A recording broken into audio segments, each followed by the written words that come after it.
This is an alert from the Millerverse. This is not a test. The podcast you are listening to is intended for your entertainment and benefit. Any opinions expressed by the host do not necessarily reflect those of any sponsor, publisher, elected official, monarch, parent company, or subsidiary. Please continue listening with caution. After this message, nothing is sacred. Without further delay, here is your host, A.P. Miller.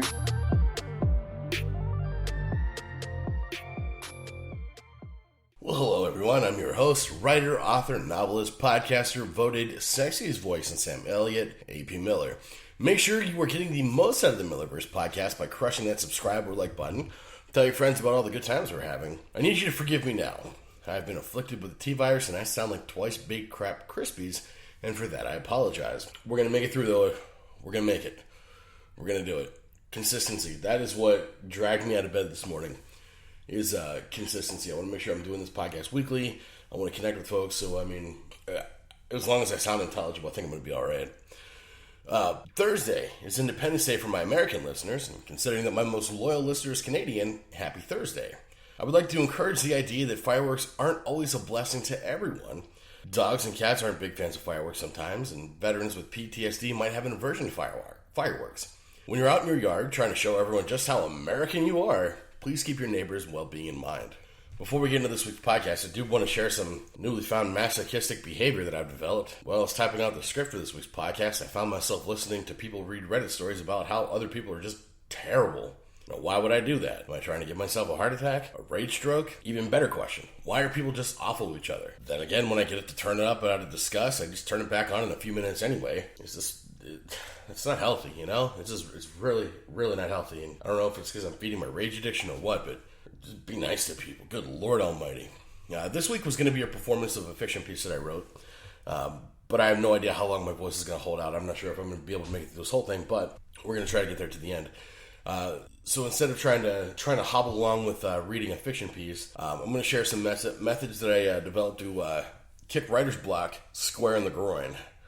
We all hate it. Writer's block is terrible. No one wants it. So I'm going to share some of my methods of madness and mayhem with you. We got the rapid fire book review with The Death and Life of Superman by Roger Stern. And we're going to close out the bad boy with a writing prompt. But first, Days of the Phoenix by A.P. Miller is available right now exclusively on Amazon.com. Pick up the sophomore novel by A.P. Miller that is taking a big swing at the stigma of mental illness and reaching out for the most authentic life. Days of the Phoenix available right now at Amazon.com. Okay, let's talk about beating writer's block. To me, there is no single worse feeling than having the desire, the time, and the ability to write, but completely lacking the creative energy to create something new. It's exhausting, and since I'm sick, we can be honest about it. It makes me feel new depths of rage and disgust more than people reading stories on Reddit about people being terrible. My voice just cracked. I felt like I was 14 all over again. No one can say for certain where writer's block comes from, but it could be the anxiety of a blank page, the nagging inner dialogue about how you're just not good enough. It could be the hex that was put on you by your significant other that you spurned years ago. Whatever your reason for the creative treason, it's a problem. Now, I have methods for breaking up writer's block, and they work for me. I can't promise success for you, but maybe, just maybe, my methods are going to help you discover methods of your own, and that's what I'm really shooting for. And if you discover new methods, I want you to not hesitate to reach out to me and be like, hey, big fella, this is what I found it works. Method number 1, I write absurd narratives. One of my go-to is writing a steamy southern courtroom drama about a giraffe who accidentally confesses to the murder of a gazelle. That'd be a lot more effective if my voice didn't sound like gravel. Next week my blog at Millerverse.com, I'm going to actually have the written sample about that. Pretty much to try to gain absurdity. It doesn't have to be that exact prompt. The goal is to find the most absurd concept you can find and allow your brain to try to make sense of it in prose. For example, Martians have decided to occupy our planet because they are colluding with strawberry gelatin. I don't know why it works for me, trying to wrap my head around why such a thing would ever be a problem, but then realizing that a solution has to be engineered, and that's on me. That really helps. It's that kind of reaching the absurd levels of your brain that really just makes it work. Method number 2, free writing to music. Now, this is nothing earth-shattering, but you all might even do it anyway. But are you doing it with the intent of trying to break up writer's block? My favorite songs to free write to are the ones where the lyrics are hard to understand. And you've got your own interpretations of what the lyrics are. The music of Tool is perfect for this kind of thing. I can remember being 16, 17 years old and just spending hours with my buddy debating over what the song's lyrics meant. And other bands I enjoy listening to include the Red Hot Chili Peppers, The Fire Inside, other bands with really complex lyrics. Now, you need to be very careful. You don't want that song and its story content to bleed into what you're writing. Songs' lyrics are copyrighted compositions, just like your books are, just like your short stories. And if you try to not write a novel about a returning soldier who was born down in a dead man's town, well, you can expect Mr. Bruce Springsteen's going to come looking for you. Method number 3, and this one's new to me, I'll admit it. It's mind mapping. Now, it's new, but it's effective. I mean, I'll start with an idea, like say, like a boy finds that his orange at lunch has been talking to him all day, and from that one statement, I'll start fleshing out the anatomy of a story. Why is it talking to him? What's it trying to say? Who taught it to talk? What's the conflict? Is there a moral dilemma? Was the kid pelted with oranges when he was younger, and he's just going to take all of his bullied aggression out on this orange who's trying to tell him how to do math homework? Just trying to wrap my mind about where that could lead. It helps. Now, in this author's humble opinion, mind mapping is an excellent bridge between plotting and pantsing. You're doing the groundwork of a plotter, but you're still getting the discovery high from pantsing. What's a discovery high? Discovery high is when you're writing a story and your brain comes up with something that clicks. And it surprises you. A lot of pantsers love that. They are absolutely all about that as discovery high. And we'll talk a little bit more about discovery high going forward. But there's an actual... Oh, God. Guys, I'm also really sorry about sucking in and sounding like I'm out of breath. It's just... I can't breathe through my nose. Discovery high. But let's be honest. You spend all this time mind mapping a story, and you might not be able to use what you've created. We're just trying to bust up a writer's block. We're not trying to fill out your application for the Pulitzer Prize application. The end game is to get words flowing from your fingers. Everything we're talking about today is you want to write, it won't come out. AP, what's wrong with me? I don't know, but we're going to try to figure it out together. So you might do all this great mind mapping, and then it just doesn't work out for you. That is okay. If we can get words on a page from your fingers, it is quite all right. Method number 4, I will take a stroll through the morgue. Not an actual morgue, that would be creepy and gross. I mean my writer's morgue. I'm a hoarder in terms of there will be times when I will write prose and I love it, but I can't get it to move forward within the context of the work that I'm actively typing on. When that happens, I'll put it in a special folder in my Google Drive that I call my writer's morgue. Now, when I'm feeling stuck for an idea, I'll go into the morgue, kind of rummage around, get ready to Victor von Frankenstein some stuff, perhaps taking 2 unrelated ideas and kind of mashing them together to make them work. When Bruce Springsteen was writing Darkness on the Edge of Town, he talked about his binder full of music and lyrics, and he made the comparison of taking parts from one car to put it into another car to make it work, and that's what he was doing with some of his songs.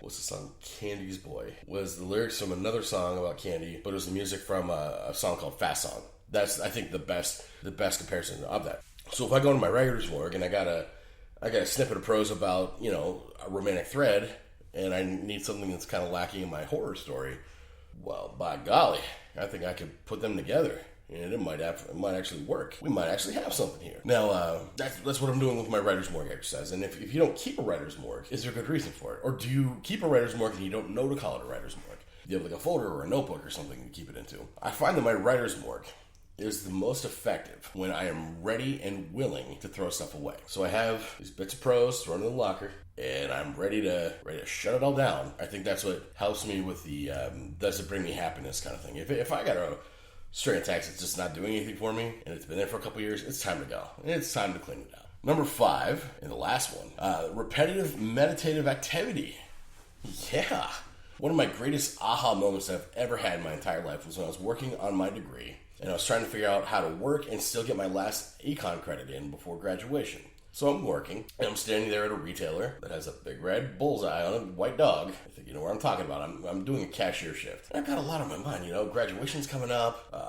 What do I want to do with my life? What am I going to do after that? Like, I'm going to have a business degree, but, the reason I started taking those classes has completely changed. I don't want to open a retail store for music anymore. I want to do something different. Opportunities are opening up, and, it's just my one and only shot to not blow my entire future. Like, what are my opportunities here? So I've got a lot on my mind, and what I liked most about working as a cashier was that it was repetitive, and it allowed my brain to go on autopilot. The company that I worked for as that cashier is actually a pretty good company to work for.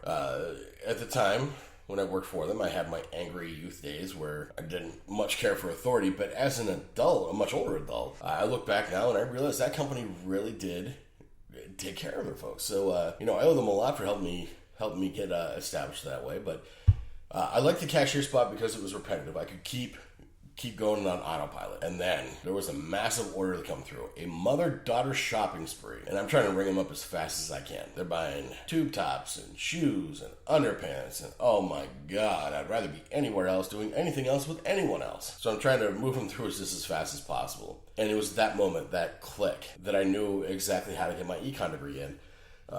It was an independent study that had just opened up for my class. This was, 13 years ago. I feel so old. 13 years ago, this independent study, this ability to take it online had just opened up. And I was like, okay, well, there's my answer. So thanks to mom and daughter for buying underpants together. I figured my life out to a very small degree. Now, it's for that reason that I have started trying to take on autopilot moments, meditative activities, contemplative. I think it's for this reason why I have pantser inclinations. The discovery high, we talked about that. The discovery high at the time when I was bagging those tube tops and those shoes for the mom and daughter tag team of the shopping championship of the world, at that store I worked for, really kind of clicked.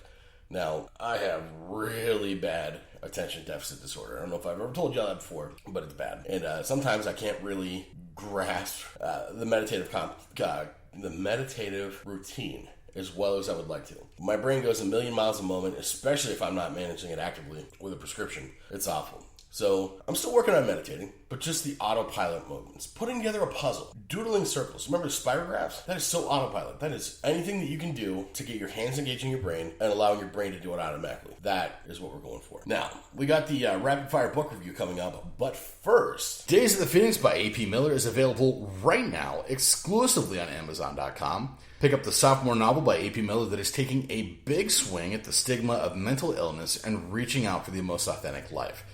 Days of the Phoenix available right now at Amazon.com. The Rapid Fire Book Review, The Death and Life of Superman by Roger Stern. One of my favorite fictional characters on planet Earth is Superman, and one of Superman's greatest story arcs is the death and return of Superman. Now imagine my delight in finding this story in completeness in prose form.